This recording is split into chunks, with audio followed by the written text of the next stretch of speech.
So you know your kids better than anybody. What struck you as you sort of watched the lesson unfold? I think generally they are pretty engaged. So they are, the majority of them. And I think that, but what really stood out was it brought out the strengths of the kids that sometimes don't participate.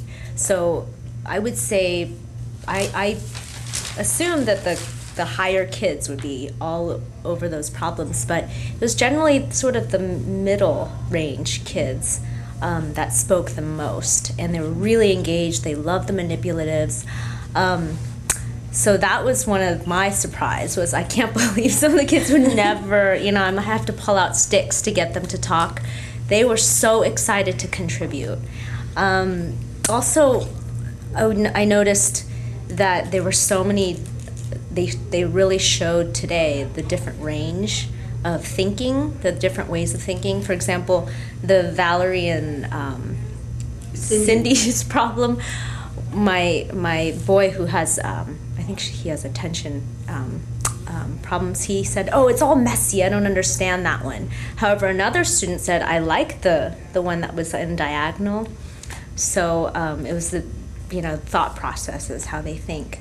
Also, I also noticed, when we went into the in-depth problem, we lost some of the weaker kids, but that brought up the higher thinkers, and they were having this discussion, and let me clarify.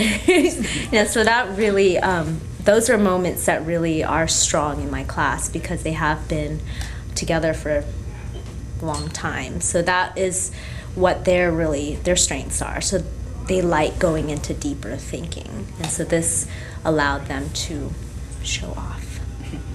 I think that's, I really enjoyed today, because for me to sit back and see them, this is their strength, is the discussion and showing that off to all of you. So thank you for coming.